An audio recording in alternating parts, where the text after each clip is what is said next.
When you spend the formative years of your life in an environment that cultivates world and Olympic champions on a daily basis, it comes as no surprise that one has a passion for running.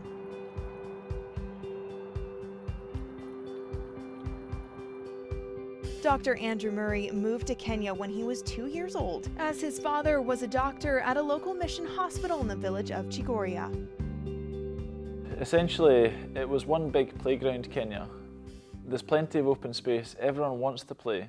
Toys, although basic, are fun.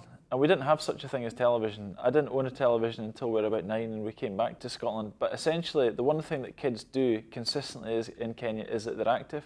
They're constantly running around, they're constantly playing, and they constantly have a smile on their face. Kenya's a tough place. There's not as many of the creature comforts as we have in Scotland. Scotland invented the television. I didn't have one until I was 9.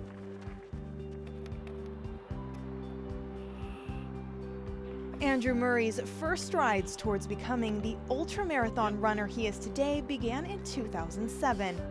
The day after his poor fitness led an opponent past him to score a goal in a football match.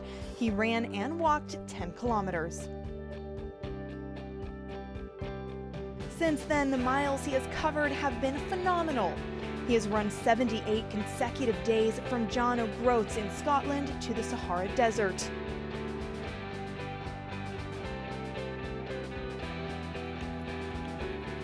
He has run in minus 50-degree temperatures in the North Pole, completed laps on the Union Glacier in Antarctica,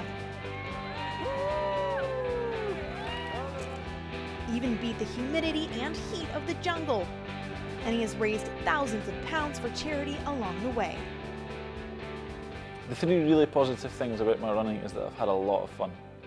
Both myself, my wife and my family have had a lot of fun. The second is that we've raised a fair bit of cash for charities I'm passionate about 100 grand or so over the last 2 or 3 years. And the third is actually raising awareness of the benefits of exercise. The single most important thing you can do is to be active and to exercise on a regular basis. So I think raising an awareness for that, raising a bit of money for charity, and having a lot of fun in the process are the things that I've got out of it. Edinburgh in Scotland is the place Andrew Murray calls home. The Scottish capital is surrounded by rolling mountains and stunning scenery, which form the playground for the doctor to do what he loves the most, run. He loves being outside, just putting one foot in front of the other, as he puts it himself. Andrew has made being outside into his life and his mission. He is officially Scotland's first physical activity champion. I worked as the Scottish Government's first physical activity champion. The government recognise that this is the single biggest challenge of our age, is to get people fit and to keep people fit. It really is that important. About 1 in 7 people worldwide die due to a lack of exercise. So the statistics are frightening. But for myself, I love all types of exercise. But running is the simplest form of exercise. All you need is a pair of shoes and you're good to go. And there's some fantastic things that you can see. Even in Edinburgh, there's the Scott Monument, there's the castle. There's some amazing places to run up and see from different angles. I think even today, I've run about maybe 25 miles or so. I've just seen Edinburgh from so many different perspectives. And although I might have enjoyed a visit to the pub, that's the sort of thing that I enjoy. Next on the agenda for the distance running doctor is a return to Kenya. His reasons for making the trip to East Africa are many and varied. I'm never one to be too specific, to be honest. When I ran from John O'Groats to the Sahara, I didn't really set a route out in advance, other than I knew that I'd have to head south and stop when I got to the Sahara. There's so much to see and do that I've no idea how I'll fit it all in.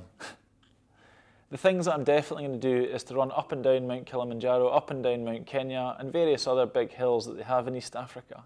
I'll also run through some of the big famous game parks, through bird reserves, over volcanoes, and also visit E10, which is the world home of distance running. This is where a lot of Olympic world champions have grown. For example, there's one primary school in E10 that 17 world champions have come from, an absolutely amazing statistic. So I have to go there. I'm also going to visit Chigoria, a small village that I grew up on, and essentially there'll be an element of freestyling. If there's somewhere that I want to go, if there's somewhere that I think would be pretty, hopefully I'll have the chance to do that. Andrew Murray freely admits that he is not physiologically better than the average man or woman. Thank you. But what sets him apart is his ability to push himself to the limits of his own physical and mental boundaries.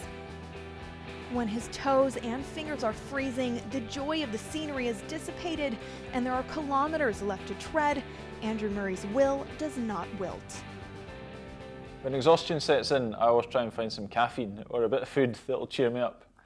I'm a creature of habit, so having a Cliff Bar or a Pro Plus inside me tends to do the trick and tends to pull you out of that hole. It's important to realise that everyone goes through tough phases in any race, and just recognising that things will get better. It's always darkest before dawn, and hopefully you'll actually emerge from that place. When things do get really tough, there's nothing that you can really do other than just to grit your teeth and take 2 spoons of Get On With It. That's the only cure that I've found.